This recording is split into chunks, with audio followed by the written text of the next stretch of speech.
Welcome back to another edition of the Disney Dish podcast with Jim Hill. It's me, Len Testa, and this is our show for the week of December 17th, 2018. On today's show, what's up with Be Our Guest at the Magic Kingdom?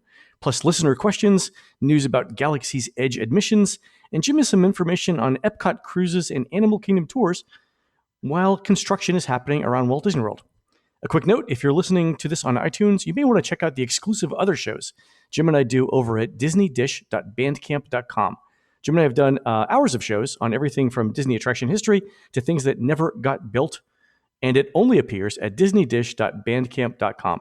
Check it out today and have something to distract you from the upcoming holiday Michigas for days on end. And speaking of that, let's bring our own Minch of Michigas, one Mr. Jim Hill. Jim, how's it going? I'm sorry, I was being distracted by the holiday. What were you saying, Len? What? All right, Jim, let's start off with a quick listener question from our friend Will. He says, "Hi, Jim and Len. I've been getting excited about the tidbits that have been trickling out about the two rides at Galaxy's Edge, but I'm worried about my family's ability to experience these attractions. My dad and sister have medical conditions that make it difficult for them to do anything that would require two-handed coordination, like aiming and shooting on Toy Story Midway Mania. It's fine on rides like Mission Space, but it would be more of an issue on the Millennium Falcon where we could potentially crash the damn thing after waiting hours in line. Do y'all have any insight on how Imagineering is prepping these rides for those who might require additional accommodations?" So, Jim, I know that Disney released a new update on the Millennium Falcon last week with details that said, for example, a 4.5-minute ride duration and about an 1,800 person per hour throughput. That indicates to me that Disney has already put in guardrails around the ride experience so that you can't crash after 30 seconds. Is that your take on it too? Yeah, in fact, to sort of reassure our listener here that contingencies have been made. As I understand it, there is a scenario on this attraction whereby if all 6 people who are in the cockpit at the Millennium Falcon at any one time sit on their hands, there's a scenario that kicks in where literally the Millennium Falcon gets grabbed by a tractor beam, and you're in a weird sort of way. This kind of goes back to the Rip Ride Rocket that had this whole list of hidden musical choices. You know, if you knew what to do, the up, down, down, left, right, A, A, B, there B. we go. That's the thing with Millennium Falcon. If you do nothing, there is a scenario that kicks in that the Imagineers are particularly proud of.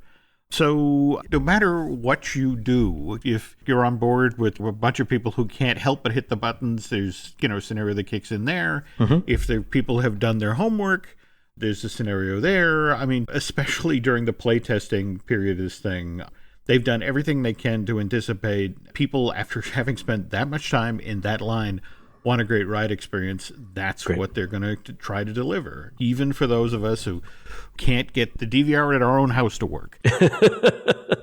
Jim says, not ironically. All right, so, Jim, you mentioned the ride experience. So I talked to Guy Selga, who works for me and is our Disneyland guy. Prior to coming to Touring Plans, Guy was a video game quality assurance tester. So I asked Guy, we're maybe 7 or 8 months away from the opening of Galaxy's Edge in Disneyland. Where should they be in terms of video game development? And should we be worried that they're still trying to figure out gameplay thing? And what Guy said is, it sounds like they're exactly on time for what they need to do. He said the bulk of video game development is in getting the assets, the characters, the scenery, the texture mapping and things like that, getting all of that organized. The gameplay doesn't actually come together until a few months before the release of the software. And that's when you can really start exploring how everything works together, how the AI works, the game mechanics, and so on. So Guy said, absolutely no concern about Disney to be testing the gameplay. At this point, he said, it sounds like they're perfectly on schedule. So that's good to know, right? Absolutely. In talking with folks who are working on the project, to be honest, the thing they're most concerned about right now is they would love to get some load in and load out time. Right. They're more concerned about the whole lazy Susan aspect of this attraction. When you're having that 4-minute long experience, it's a 6-minute long cycle. Right. 4.5 minutes of actual gameplay, 45 seconds on either end to get in and get out. And they want desperately to get some cast members into this thing and just practice loading them in, loading them out. Right. That's got to be a lesson that they learned directly from Pandora, because You and I have spoken to cast members who work on Flight of Passage all the time, and the number one thing that they say that their job entails is getting people in and out of the ride vehicles. By far, it's their number one concern on an hour-by-hour, day-by-day basis. And that's because, remember, Flight of Passage has a rather unique ride system, right? It's sort of like that motorcycle-like thing, but it also has the restraints that go around it so you don't fall off. And I'm sure that when Disney looks at the Millennium Falcon, again, completely new technology, completely new ride vehicle, completely new seating experience, they're looking at exactly the same thing. They've learned their lesson from Pandora, and they're trying to say, how are we gonna get this done quickly? The fact that people are finally going to get to sit in the Millennium Falcon, their fear is that so many I know where you're going with this. Go ahead. The notion of, if I don't have a photo, it didn't happen. Exactly. I need 3 minutes for the right selfie. Yeah. It's like, no, sit down. There are 1,800 other people we need to get into this hour. And yeah. It's just trying to figure out the polite way of sit the hell down, put on the seatbelt, and let us bring the next group strap in. Exactly. A couple of other things I've heard about Galaxy's Edge over the last week. You and I had talked about a while ago, months ago, about the various ways that Disney might control the crowds who want to get into Galaxy's Edge. And I was interviewed for an article that got published last week where I was talking about the length of time that people might have to wait, in many cases, many hours just to get into Galaxy's Edge. And based off of that, we got a cryptic anonymous email that said, look for the words Batuu Travel Agency. And in doing some asking around about this, apparently one of the things that Disney is investigating is the idea that, yes, you can wait for the 6 hours it takes to get into Galaxy's Edge if the land is full of capacity. Or you can book a travel package with the Batuu Travel Agency and get guaranteed admission into the land, possibly with some rides, for a certain amount of money. What are you hearing about this? It's essentially paid fast pass and admission into Galaxy's Edge, right? That's paid guaranteed admission. Yeah, and as it's been explained to me, there is both a real hunger to try out this idea, especially in the California market with so many annual pass holders. Right. That's the genuine fear, that so many annual pass holders trying to experience this during the summer of 2019. And Disney has the Vegas equivalent of whales. They have these customers who are willing to pay truly top dollar to be among the first to experience things. Jim, I'm not even going to tell you the amount of money that I told Disney that I would pay to be among the first to experience Galaxy's Edge. It would offend everyone that's listening to the show. It would offend my own family. I'm not even telling them. At my end, it's like, I have this jar of pennies. I will give you several of them. I think we're 99% sure that there's no way that they're going to do AP previews for everyone in Galaxy's Edge, to your point, because there are so many annual pass holders in Disneyland. What I've heard is it's definitely going to be a lottery system, but then the lottery itself is only going to be open up to the premier pass holders and the very top tier of Disneyland annual pass holders. Like even people with blackout dates, they're just saying, shalom and good luck. Mm-hmm. If they launch this with Galaxy's Edge, the narrative then becomes Disney price gouge versus, oh my God, look at this amazing 14-acre area that establishes the new high standard for theming and guest interaction and that sort of thing. Right. You only have one chance to make a first impression. And and Disney's walking a tightrope here. They know that this is the most anticipated theme park land opening that they're going to have 5 years either way, 10 years either way, right? And they've got to make as much money as they can on it because they're a publicly traded company and that's their goal. But on the other hand, you don't want to leave such a bitter taste in everybody's mouth that you ruin all the goodwill that you've built up over the years. By the way, this is all a rumor. We don't think this. This is definitely not happening, but it's being talked about, right? And it is. This is the discussion that Disney's having about it, right? Okay. There is an argument in house. It's like, let it happen. Let the giant crowds happen. Let the large lines happen. In Disneyland history, think about how Disneyland didn't open with ticket books. They had to fumble, for 6 months or so before they created the ABCD ticket book system. When people have dealt with a summer of long lines, and the people who experience it will come in and evangelize about how wonderful it is, but, there will still be complaints about people getting, having trouble getting access. And when Disney creates a solution that does include the Batuu Travel Agency and other alternatives, the whole lottery system for the premium annual pass holders, if they've seen a summer of chaos, they will embrace, say, okay, we're putting a system in place to make this easier on guests. It's just, that's an easier story to tell than give us more money. Right. And it would also fit in nicely with the narrative that Disney's been pushing lately about using prices to control demand or crowds in their parks. They could say, we know that the crowds are going to be super high in July in Disneyland. Therefore, a 1-day ticket to Disneyland is going to be, instead of $130, it'll be $180.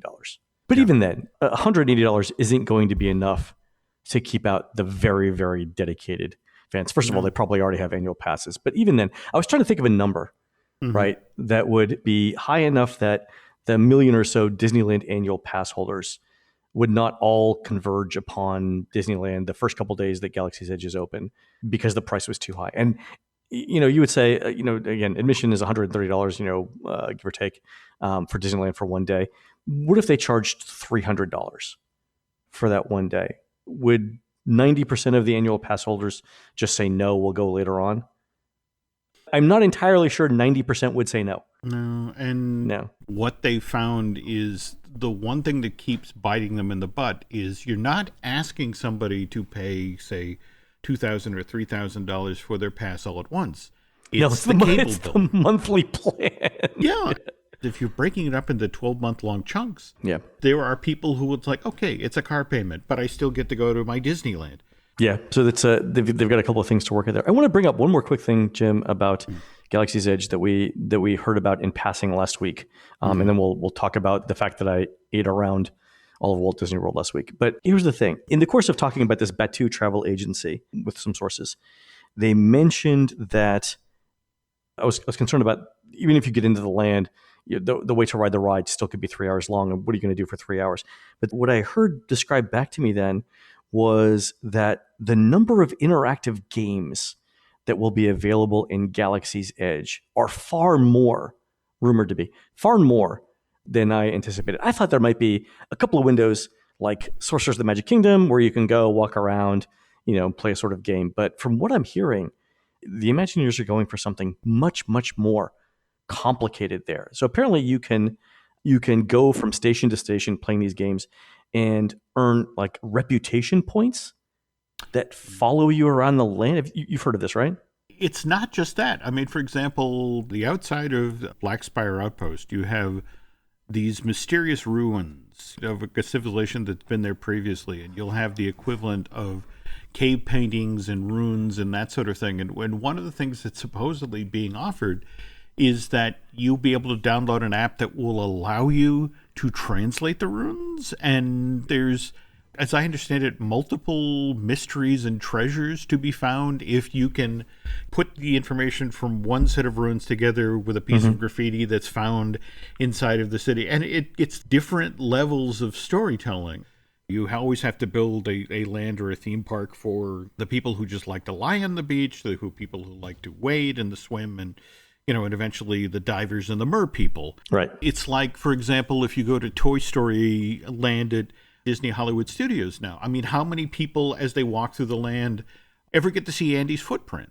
But there are those people who come across it, and it's like, holy cow, this is Andy's footprint in the backyard. Picture that, but to the nth degree with Galaxy's Edge. I mean, that you are going to be surrounded by storytelling, whether or not you actually decide to listen to that story kind of depends on how dedicated a fan you are.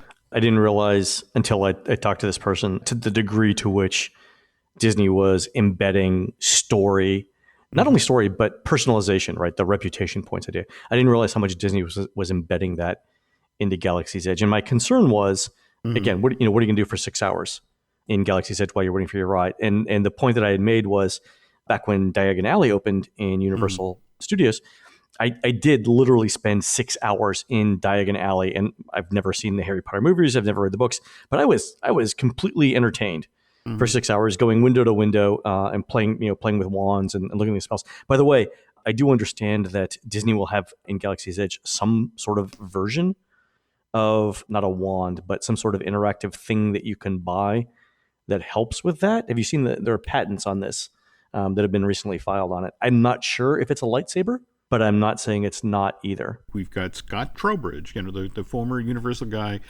who, was in on the very, very, very, very early Potter stuff, who's now writing her on Star Wars. And Universal made a conscious decision, at least when it came to the wands, that wasn't a year one thing. First of all, let's just get it open. Well, a lot of the sensors, a lot of the stuff was in fact in place very early on. But it's just sort of like, let's get it up on its feet, and then let's introduce the interactive aspect. So, yes, the patents are filed, and yes, Disney eventually anticipates bringing a lot of this stuff online. But first and foremost, it's how do we get people into it, and how do we persuade them to leave? Right. Yeah. Maybe that's not the problem that they want to solve on day one. Like, how do we entertain people for 6 hours? It's like, how do we entertain them for 2? Maybe 2 is a better number. Have you ever heard the story about Barnum's Museum in New York, the This Way to the Egress? No. The thing with Barnum's Museum is people would go and spend hours, and it eventually Barnum realized, I got to get people out because the fire marshal is giving me credit about this. And eventually what he did is he painted a giant sign that said, "This way to the egress." And people were like, "Oh, well, I'd like to see the egress." And they push open the door. It's like a large ostrich-like bird, right? Like, well, actually, it turns out it's the exit. All right. I know. Yeah. And by the time people are outside, it's like I'm outside. Oh. He got me again, darn it. So it's going to be interesting to find out what in the Black Spire dialect means exit. It's like, go here to the wonderful blah, blah, blah. All right, so we'll keep an eye on that. Jim, I want to talk about one more thing, and then we'll go into our main topic. I've eaten at 7 restaurants, Jim, in the last 6 days in Walt Disney World, and I have learned a lot. Would you like to hear about it? Absolutely. And twice your weight in bromo, or just... I think by Thursday I had lost my will to live along with my appetite. But so I started off at Frontera Cucina in Disney Springs, and the reason why I went to it is they have a Oaxacan menu. So it's a region in Mexico that Rick Bayless really, really likes. He's the head chef, obviously. And I wanted to try it out because ever since they introduced this menu at Frontera Cucina, the reader satisfaction ratings have gone up by about 5 points. So it's gone from about average to above average in our reader satisfaction ratings. And I wanted to see what it was. So the Oaxacan menu, I had 3 things. The starter was guacamole with chili lime chapulines. Jim, do you know what chapulines are? They're not long leather pants, right? Nope, those are chaps. They're grasshoppers. Oh, okay. Yeah, so apparently grasshoppers are part of the cuisine in Oaxaca, and the chefs at Frontera Cucina decided to add them into a really nice guacamole. So when it came out, I had my glasses off because, of course, I was looking at my phone while I was waiting for my food. And before I did anything, I wanted to see what the pure taste was of grasshoppers. So I took a fork, I grabbed maybe a teaspoonful of them, and I ate the grasshoppers. And by the way, super tasty. Let me just see if I can describe the taste. Have you ever eaten, Jim, the seasoning from a Lipton cup of noodle packet just by itself? I've been hungry as a student, but never no. Quite at that moment. Like, really? It's the old Joan Rivers joke about... So you were rich when you grew up, Jim. That's what you're saying? Y'all were rich. Okay, fair. No. It's cool. It reminds me of the Joan Rivers joke that Elizabeth Taylor was the only woman who would stand in front of a microwave and yell, "Hurry." Yeah, so I'm not saying that we were rich when we were growing up, but there are definitely times where I was maybe impatient, and while I was looking at the Lipton cup of noodle soup, grabbed a pinch of the chicken noodle seasoning and ate it. But let me say, and I mean this in a good way, the grasshoppers are super, super tasty. They're apparently brined, I guess is the word, or marinated in like a chili garlic lime. And they are super, super delicious. In fact, you could not eat the grasshoppers directly. It's too much. But you mix them in with the guacamole, and it's a really nice sort of sharp, tangy texture or flavor to go along with the guacamole. And if you're not looking at it, you wouldn't even know it's grasshopper. And I say that for this reason. If you actually look at it, you don't want to eat it. So I'm sorry, I don't think I've been to that part of the grocery store before, where they have the display of that. I can't believe it's grasshopper. I can't believe it's grasshopper, exactly. And so I made the mistake of putting my glasses on and looking at the grasshoppers. And again, I ate it. It was tasty. I recommend everyone listening try it. Okay. If you actually look at it, though, what you see are ground up bugs. And there's something in everyone's brain when you're looking at food with like half of a bug leg on it. There's something in your brain that is screaming at you not to eat it. and as you're eating it. If you can get beyond all of that, it is really super tasty. It was delicious. The other interesting thing is this. So I moved on to entrees, and I had the Oaxacan mole chicken. And at this point, I need to mention that my dining companions, coincidentally, were cast members from Oaxaca. Ooh. Right? So, so I ordered everything and shoved it in front of them and said, tell me what your grandmother would think about this, right? What would your abuelita say about this? And so I had the mole chicken. Mole, of course, is a traditional Mexican sauce. In Oaxaca, it's I believe a red sauce with red mole, which is more sweet than spicy. But my dining companions tasted it and said, and this is a quote, that it was an authentic set of flavors. You cannot get higher praise, I guess, from Oaxaca natives than to say your mole is authentic. I have nothing else to add on that particular review. If they said it was authentic, I believe them. And it was great. I mean, it's also a ton of food. There's rice. There's basically 2 entire chicken breasts, and then a bunch of tortillas. You can make your own tacos out of it. I didn't even come close to finishing it, and I was super full. I did leave room for dessert though, Jim. The thing you have to order here, and I know you're a diabetic, so I'm gonna describe this in exquisite detail for you, Jim. The buñuelitos, which are crispy flour tortillas with a caramel mousse, red wine drizzle, and raw sugar and cinnamon, plus dark chocolate, cranberries, and roasted almonds. So raw sugar, cinnamon, chocolate, cranberries, red wine, flour tortillas, and caramel mousse. Oy, my teeth are loosening in my head. Wow. Jim, once around the spice rack, folks. Just keep going. I had that, and I think I was drinking a soda too for lunch. I ate half of that, and I could actually feel the air molecules vibrating around me. I was about to say, you could have run home from New York. Magical. I loved all of it. All of it was delicious. It was fantastic. So I really, really enjoyed the new Oaxaca menu at Frontier Cucina. The next night, I went over to Blue Zoo and did basically the same thing, ordering like 3 things from the appetizers, the entrees, and the desserts. I will not go into a lot of detail on this, other than to say everything was delicious. I didn't know that I want to highlight the desserts here. Apparently the chef at Blue Zoo is like a 2-time world champion pastry chef. Really? Yeah, and he's also one of the judges for Team USA in the 2019 World Pastry Championships. Also, they started training for it in 2017, which I believe is longer than the Olympics. Like they picked the team in 2017 for the 2019 World Championships, but don't they pick the Olympic team like 3 weeks before the Olympics? Have you ever seen somebody try to shot put a cream puff? I mean, you have to put in that extra time. But it was delicious. Service was great at Blue Zoo. And the reason why I went there was this. It's rated above average by TrainPlans.com and unofficial guide readers.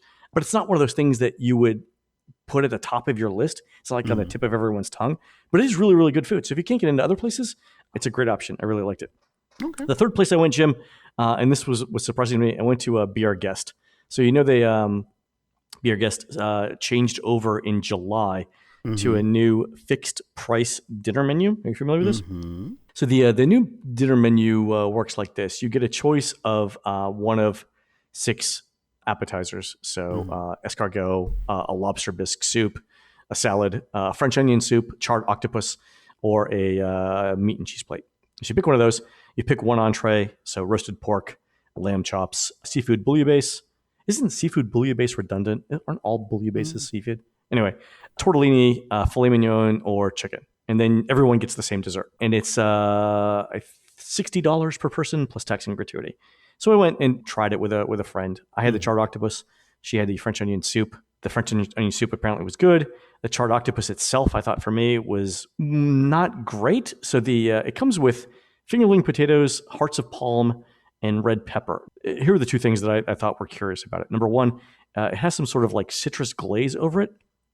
And that part was served cold. So the potatoes are cold, the hearts of palm are cold, and the red pepper is cold.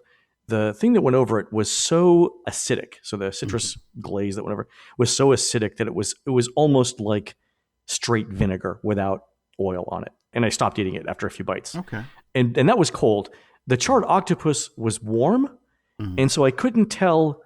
It was lukewarm. And what I couldn't tell was, had the charred octopus been hot and got cold, or was it supposed to be cold as well and then just got warm? Like it was at that exact temperature where I couldn't tell how it was supposed to. I applaud them for making this an option. Yeah. But at the same time, this sounds inedible. The octopus was great. It was a relatively small portion. I think it was like 3 bites. Okay. For the appetizer. It was everything below it that was, I didn't finish it. And the portions aren't huge. So to not finish a small appetizer, yeah, I'm not going to say inedible. It just wasn't pleasant. Okay. Then for entrees, my companion had the lamb chops with baby zucchini, cherry tomatoes, and mushrooms. It was delicious. I had the filet with mashed potatoes, seasonal vegetables, and a marmalade of some kind. It was definitely a recognizable filet. It was not large. The portion sizes weren't large on either of them for the entrees. I'm not going to say I wanted a hamburger when I was done eating, but I wanted a hamburger when I was done eating. So I would definitely not get the filet. I would definitely get the lamb chops, which I think Disney does lamb pretty well. But that was definitely the better of the 2 entrees. Dessert, everyone got the same thing. It was an almond macaron, a dark chocolate truffle, and a white chocolate chip cup, like a small teacup. A tiny teacup filled with the gray stuff. It was fine for what it was. I would have liked a different selection. And we were done in 45 minutes, by the way. So okay, that brought me to my question, because as I understand it, one of the reasons that they did this was to speed up the ordering. And clearly. That's number one. Well, Jim, let's put it this way. They're not doing it for the food quality, right? They're not doing it to improve food quality. No, they're doing it to get you in and out. I think we're completely done in an hour. Like from showing up, being seated, to signing the receipt and leaving. I think it was definitely inside of an hour. Wow. When you and I were initially talking about this place, they anticipated a 75-minute table turn, and it was because of the alcohol, the wine portion. It was definitely. Right. So 90? Disney added the alcohol option to the 2018 dining plan, so it became effective in January. They just added this fixed price meal on July 27th. Okay. And I think I'm 100% convinced that they switched to the fixed price menu for 2 reasons. Number one, to ensure that they can get people in and out on time. But number two, off the record, we were hearing from Disney that there were people who were making dinner reservations, going in and ordering a salad, 2 desserts, and hanging around for an hour. So the fixed price dinner makes everyone get the same cost, and it ensures that they're getting the maximum amount of money per head that they can. So you're not going to go in, order a couple of desserts, hang out for an hour, and leave. But here's the interesting thing. So I didn't have a great experience, and I went back and I looked at the reader ratings for Be Our Guest since it opened in 2012 to today. And I was looking at a 90-day trailing average. So if I'm looking at today's average, it includes not only today, but like the last 90 days. We've got more than 14,000 surveys for Be Our Guest over its lifetime in any given 90-day period. Recently, we've got anywhere from 700 to maybe 1,300 surveys. I will say this, Jim. They introduced the fixed price menu July 27th. Reader ratings peaked about a week later, August 6th. But as we record this today in mid-December, Be Our Guest ratings are at a 5-year low. I am not surprised. It's it's below 85% right now, approaching 84%.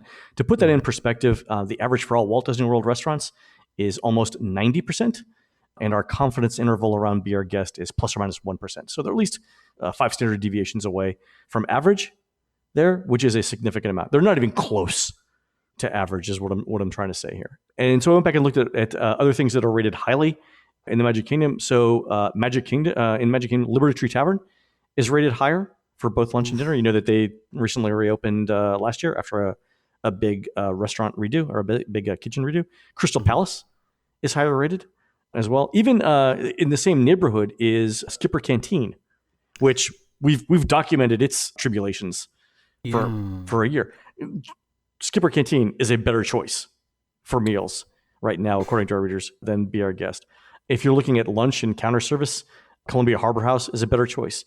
If you're looking at breakfast, Main Street Bakery is a better choice. Even the Liberty Square Market food, and I've evangelized about their hot dogs, which I think are the best in the Magic Kingdom, even that's higher rated than Be Our Guest right now. Where do they go from here, Jim, right? So they've rolled out this fixed price menu. Clearly, they're making the right money per head that they want to, but they've got to be concerned about the satisfaction ratings, right? Because they can't continue to drop. It's always this balancing act between delivering a quality show experience or a quality dining experience and operational challenges. And clearly, this was a decision made from an operational financial point of view. If that trend continues, if that goes live, how do you back up the truck here? Yeah. To put that in perspective, with tax and gratuity, I paid just under $75 per person for dinner at Be Our Guest. I went to dinner the next night at Yachtsman, and there were 6 of us. On a per-person basis, it came out to be around $70 per person. Yachtsman is a much better dining experience than Be Our Guest. I don't care how you look at it. If you look at just the setting and atmosphere, if you look at the food quality, if you look at the service, Yachtsman is head and shoulders above Be Our Guest in virtually every category. Why is it cheaper? If you think about Cinderella's Royal Table, there are places that you just have to dine at Disney World. Where is Cinderella's Royal Table these days? Below average as well. It's not near the 89.8% average for all of Walt Disney World restaurants. I believe it's somewhere in the 87% range, so slightly higher than Be Our Guest, but not nearly as high as Liberty Hugh Chavin or Crystal Palace. And again, I think the cost has something to do with that as well. No, that's true. That's true. Yeah. People at that price point, they have an expectation. Well, okay. And I've got like 7 other places that I ate at. We'll save that for the next show. Jim, let's take a quick break, real quick, and then we're going to talk about some tour information that both of us discovered last week. How's that sound? That works. All right, get out your large pennant that you can put on a pole, and we'll be back in a minute. And we're back. All right, Jim, last week I sent you a cryptic text and asked you what you could find out about a new tour Disney World is rumored to be working on for 2019. And what we both found out is that we can't talk about it yet. So there are non-disclosure agreements in place. People asked us not to talk about it. We're not going to talk about it. We're not going to talk about it right now. But in the course of that research, you found out that Disney has other really big concerns for 2019. And one of those things is what happens with World Showcase Lagoon when it isn't available for cruises and tours while the new version of Illuminations is happening.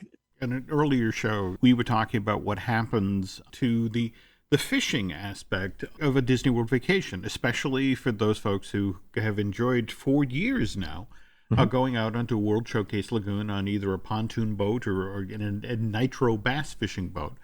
And it turns out this is an issue that Len and I haven't necessarily talked about on previous shows, but it's a hugely popular thing at Walt Disney World. In fact, there are no less than 7 different or 8 different places you can do this on property. That if you go down to the marina at the Contemporary or the Polynesian or the Grand Flow.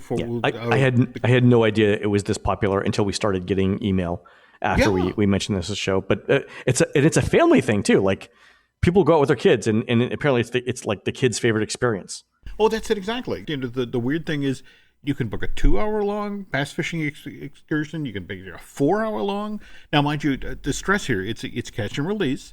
But the interesting thing is it's not just confined to Bay Lake. I got contacted by the folks who run the bass fishing operation off of the marina by the Disney Yacht Club. And they were like, yes, what you said is true, that as the new Epcot Forever show begins being presented and on World Showcase Lagoon, they're going to lower the water levels. They're going to be doing a lot of construction in there, and that section will be off limits to the bass fishing experience. But you're overlooking Crescent Lake, the body of water between the Boardwalk Inn, likewise Yacht and Beach Club. It's the waterway that goes basically from Epcot to the studios, right? There we go. This actually features some of the very best bass fishing on property. And it's like, really? We're still going to have access to all of that. Though I was told if you want the primo bass fishing experience at Walt Disney World, what you have to do is go over to the Caribbean Beach Resort.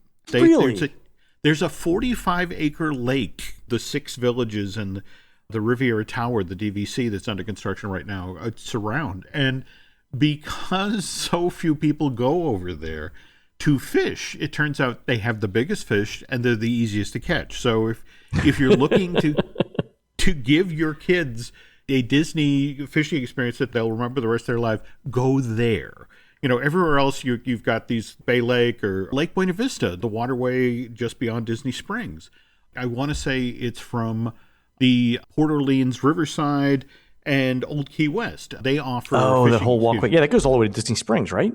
Yep. Oh, wow. If you're more of a stand on the shore and fish kind of guy, Port Orleans actually offers you that option. If you go over to Old Man Island, they have the fishing shack there that will be happy to rent you a pole, and you can stand there right on the waterfront and fish. So my apologies to all of the sportsmen who bring their families to Walt Disney World. This is a big part of their vacation, and they genuinely look forward to it. And on the other side of the construction of Epcot's new nighttime show, and in fact, what I've basically been told is they anticipate the bass fishing excursions will be able to return to World Showcase Lagoon in mid-2020. Mid-2020. Yeah, they anticipate that the waterway, they'll start lowering the levels in fall of 2019, and by the spring they'll have done all of the necessary support work, and then they'll be able to raise up the levels and get folks back in there. All right, folks, you heard it here first. July 2020, the inaugural Disney Dish World Bass Fishing Championships at Caribbean Beach Resort. There we go. We should totally do this, Jim, as an event. I should totally do it. Jim, one more quick thing before we go then. You also mentioned, going back to our earlier discussion about possible paid guaranteed entry into Galaxy's Edge, you also mentioned that there's an Animal Kingdom tour that is testing out a similar idea. Do you want to briefly mention that Animal Kingdom experience?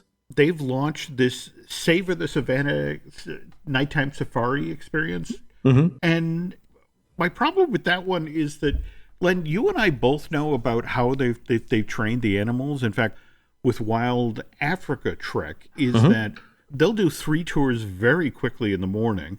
They start right up at 8 a.m. and then they send new groups out every 45 minutes right up until 10:15. And then there's this 90-minute long pause before they then send the next groups out. And then 11:45 to 1:15, they send folks out the door.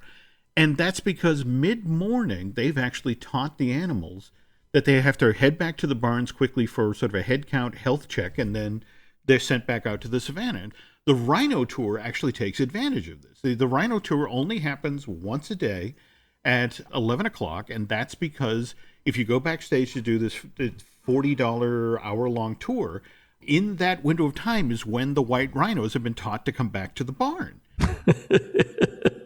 It's like they're unionized. We got a break. These animals have been taught for years now that when the sun goes down, that's when they go back to the barn. And the sun goes down, the sunset today at 4:10. Yeah. It's quitting time. Now picture these poor people who purchased the Savor the Savannah evening safari experience. It's $169. The first one gets underway at 4 o'clock in the afternoon. All right. Yeah. So they're basically seeing the commute home of all the animals. That's it, exactly. Here's the backside of Rhino. Yeah. Oh no, Jim! They should call it the backside of Watusi.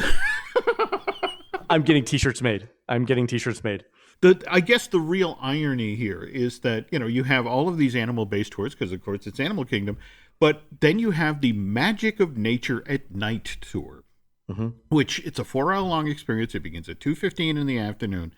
It's a $249 per person price point.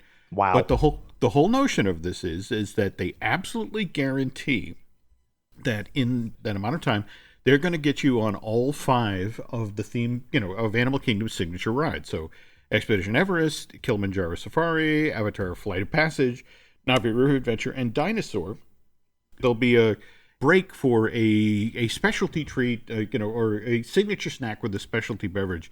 And then the evening ends with your reserved seating for Rivers of Light. And I may be in this very small subgroup of Disney fans, but I'd pay $300 if I could get out of seeing Rivers of Light again. Look, how much it's like, here's an extra 50. You lost me after the dinosaur. Okay, I don't know where it went. Probably not an option in this survey. There we go. Speaking of surveys, we'll have to pick this up on the next show. I went to Epcot Thursday night to watch the Reflections of Earth holiday tag, and I got a very interesting survey from Epcot the next day about it. We'll talk about it on the next show. How's that? Very cool. I can't wait. All right, folks, that's going to do it for our show today. Don't forget, we're produced fabulously by the buoyant Aaron Adams. Please go into iTunes and Stitcher and rate our show and tell us what you'd like to hear next. For Jim, this is Len. Mein Schwäbisch is full mit Wengers. We'll see you on the next show. Do you know what that means? The hovercraft is full of yes, eels? exactly. Thank you.